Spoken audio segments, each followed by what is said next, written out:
Hello and welcome to Adon. Question has solved the differential equation y dx plus 1 plus x square tan inverse x dy is equal to 0. अब ये form क्या है? m dx plus N D Y is equal to 0 की form. And जब भी हमें ये form दिखती है तो हमें पता करना होता है कि इक्वेशन एग्जैक्ट है या नहीं है। एंड एग्जैक्ट के लिए हमें क्या देखना होता है? Partial derivative of m with respect to y is equal to partial derivative of n with respect to x. So हम पता करते हैं कि इक्वेशन एग्जैक्ट है या नहीं है। इसमें m क्या है? y, n क्या है? 1 plus x square tan inverse x. So partial derivative of m with respect to y क्या होगा? Partial derivative of y with respect to y and it is equal to 1.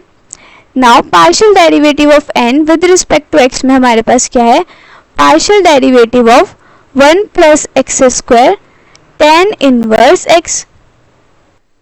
अब इसका derivative लेंगे, वो कैसे होगा? बाय प्रोडक्ट रूल, क्योंकि दो फंक्शंस है हमारे पास। सो ये हो जाएगा 1 प्लस एक्स स्क्वायर, डेरिवेटिव पहले tan इनवर्स x का आएगा जो होता है 1/1 plus x square plus tan inverse x as it is आ जाएगा। अब डेरिवेटिव किसका होगा? 1 प्लस एक्स स्क्वायर का with respect to x and वो क्या होता है?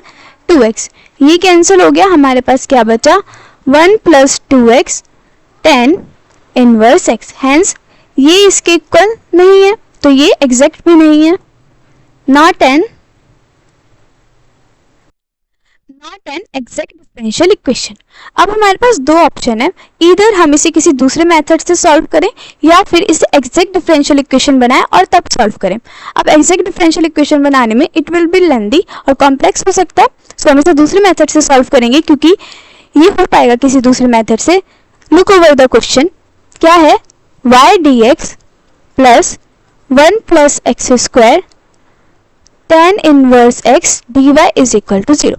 सबसे पहला मेथड हम जो ट्राई करते हैं डिफरेंशियल इक्वेशन को सॉल्व करने के लिए वो होता है separation. Here separation of variables. उसमें हमें क्या करना होता है? First step we separate the variables and second step integrate both sides। अब इसको सेपरेट करेंगे क्योंकि ये सेपरेट हो रहा है। Take it dy divided by dx is equal to dy यहीं पे रहेगा, dx इधर आ जाएगा। इसको प्रॉपरली करना है तो स्टेप वाइज लिख लेते हैं। ये हो जाएगा 1 plus x square tan inverse x dy is equal to minus y dx। हमने क्या करा? ये इधर लिया है। अब क्या हो जाएगा? dy बाई dx की फॉर्म चाहिए, dy यहाँ है, dx को हम यहाँ ले जाएंगे, dx is equal to minus y यही रहेगा और ये वाला प्रोडक्ट में है तो यहाँ डिवाइड में आ जाएगा, divided by 1 plus x square tan inverse x। अब इसे हम सेपरेट कर सकते हैं, मतलब जो वेरिएबल्स हैं x के वो एक तरफ और y के एक तरफ। ये हो जाएगा dy divided by y is equal to minus 1/1 plus x square tan inverse x और ये dx क्या आ जाएगा? यहाँ पे आ जाएगा। अब हमें क्या करना है? इंटीग्रेट। सेकेंड स्टेप लेना है क्योंकि पहला तो हो गया। We separate the variables dy by y and dx by function की फॉर्म में आ गया जिसमें x का फंक्शन है। ये फॉर्म क्या आनी चाहिए? इसमें dy बाय और मल्टीप्लाई में कोई फंक्शन आना चाहिए y का इज इक्वल टू dx करके यहाँ पे कोई फंक्शन आना चाहिए y का, चाहे वो डिवाइड में हो या मल्टीप्लिकेशन में। ऐसे ही आ गया। अब क्या करना है? Integrate both sides.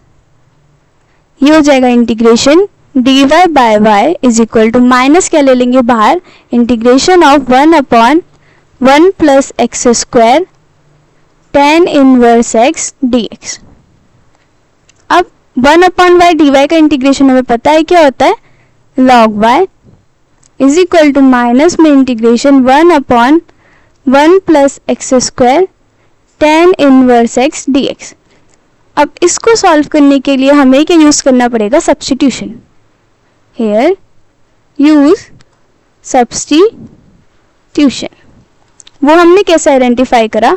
हमें क्या करना है? इसे सॉल्व करना है। अब सॉल्व करने के लिए हमें ये tan इनवर्स x को थोड़ा सिंप्लीफाई करना होगा किसी इजी फॉर्म में लिखना होगा तो हम क्या कर सकते हैं, सब्स्टिट्यूशन यूज कर सकते हैं, जिसमें हम क्या करते हैं, इसको t लेट कर लेते हैं।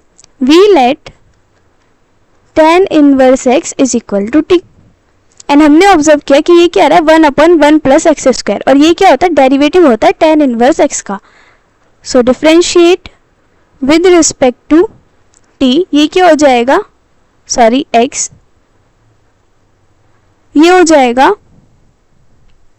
1/1 plus x square is equal to dt divided by dx, जिसे हम लिख सकते हैं 1/1 plus x square dx is equal to dt। अभी सब्स्टिट्यूशन पॉसिबल है क्योंकि 1/1 प्लस एक्स स्क्वायर dx हमारे पास ऑलरेडी यहाँ पे है।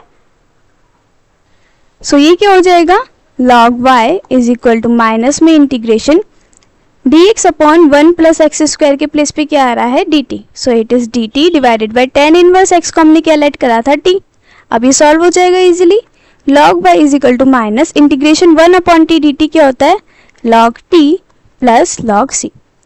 ये क्या है, integration constant, log c integration constant. अब हम इसे सिंपल c भी ले सकते हैं बट हमने log लिया ताकि कैंसिलेशन हो पाए। log y plus log t is equal to log c आ गया। जब भी हमारे पास log में सॉल्यूशन आता है तो हम क्या करते हैं, कांस्टेंट भी log में ले लेते हैं ताकि आगे करके सॉल्यूशन इजी हो पाए। अब log की प्रॉपर्टी यूज करेंगे, वो क्या है, log a plus log b is equal to log a multiply b। अब ये क्या है, log y plus log t, तो ये हो जाएगा y मल्टीप्लाई t log में is equal to log c। अभी कैंसिल बाय एंटी लॉग, तो yt is equal to c and t हमारे पास क्या था, tan इनवर्स x। अब इसे पुट कर देंगे, y tan inverse x is equal to c हमारा सॉल्यूशन है, और इसे हम लिख सकते हैं y is equal to c upon tan inverse x। So किसी भी फॉर्म में लिख सकते हैं and this is the solution. So overall क्या करा हमने क्वेश्चन में, सबसे पहले क्वेश्चन को देख के आइडेंटिफाई करना है कि हमें कौन सा मेथड यूज करना है। अब जब भी हमारे पास mdx प्लस ndy की फॉर्म होती है तो सबसे पहले हमें क्या लगता है कि वो एग्जैक्ट डिफरेंशियल इक्वेशन है या नहीं है। उसके लिए हमें ये वाला प्रोसेस, ये वाला फॉर्मूला चेक करना होता है। अगर ये है that is partial derivative of m with respect to y partial derivative of n with respect to x के इक्वल है, देन इक्वेशन एग्जैक्ट है। हमने चेक करा और आया कि वो एग्जैक्ट नहीं है। अब ये एग्जैक्ट नहीं है तो हमारे पास दो ऑप्शन थे, इधर हम इसे एग्जैक्ट बना लें और दूसरे मेथड से सॉल्व कर लें। एग्जैक्ट बनाने में हमारे पास ये लेंथी हो जाता तो हम इसे दूसरे मेथड से सॉल्व करेंगे क्योंकि वो पॉसिबल हो रहा है। इनकेस पॉसिबल नहीं होता तो हम इसे एग्जैक्ट बनाते। ये किस मेथड में पॉसिबल है, सेपरेशन ऑफ वेरिएबल में। सेपरेशन ऑफ वेरिएबल में हमने इसे सॉल्व करना है तो सबसे पहले क्या करना पड़ेगा, वेरिएबल्स को सेपरेट करना होगा, x के एक तरफ और y के एक तरफ। हमने क्या करा, y के एक तरफ कर लिए और x के एक तरफ कर लिए, जिसमें dy क्या आना चाहिए न्यूमरेटर में एंड dx भी न्यूमरेटर में आना चाहिए। हमारे पास डिजायर्ड फॉर्म आ गई। अब क्या करना है, हमें सेकेंड स्टेप इंटीग्रेट करना है। इंटीग्रेट करेंगे, अब इंटीग्रेशन में हमें पता होना चाहिए formula, integration of 1 upon x dx क्या होता है, log x बाय फॉर्मूला। तो ये क्या हो जाएगा, integration of 1 upon y dy क्या हो गया, log y। अब इसको सॉल्व करने के लिए हमें यूज करना पड़ा सब्स्टिट्यूशन। tan इनवर्स x को हमने क्या मान लिया, t, फिर डिफरेंशिएट करा with respect to x। So tan inverse x का, इसके लिए भी हमें फॉर्मूला याद होना चाहिए, that derivative of tan inverse x with respect to x is 1 upon 1 plus x square. So ये वाला हमारे पास आ गया एंड dt का derivative with respect to x क्या होगा, dt बाय dx। अब हमारे पास ये वाली फॉर्म एग्जैक्टली इसमें है, सो सब्स्टिट्यूशन इजीली हो जाएगा। ये हमारा हो गया dt and tan inverse x हो गया हमारा t। अब ये simple integration 1 upon t dt की फॉर्म में आ गया। हमने log अप्लाई करा और कांस्टेंट में log c लिया, क्योंकि दोनों तरफ जब log आता है सो इट इज बेटर कि हम इस तरफ भी log लें ताकि आगे चल के ये कैंसिलेशन पॉसिबल हो पाए। तो हमने यहाँ पे log y माइनस को इधर लिया है, प्लस में हो गया log y plus log t log c। Property लगाई log a प्लस v की, ये प्रोडक्ट में हो गया, log से log cancel, yt is equal to c और t हमारे पास क्या था, tan इनवर्स x पुट करा एंड हमारे पास सॉल्यूशन आ गया। तो इस क्वेश्चन को सॉल्व करने के लिए हमें क्या याद रखना है, फॉर्मूलाज जो हम इंटीग्रेशन में यूज करते हैं, नॉर्मल ट्रिग्नोमेट्रिक और इंटीग्रेशन फॉर्मूला, सो दैट जो सिंप्लीफिकेशन है, जो इंटीग्रेशन है वो इजीली हो पाए। So this is it for this question.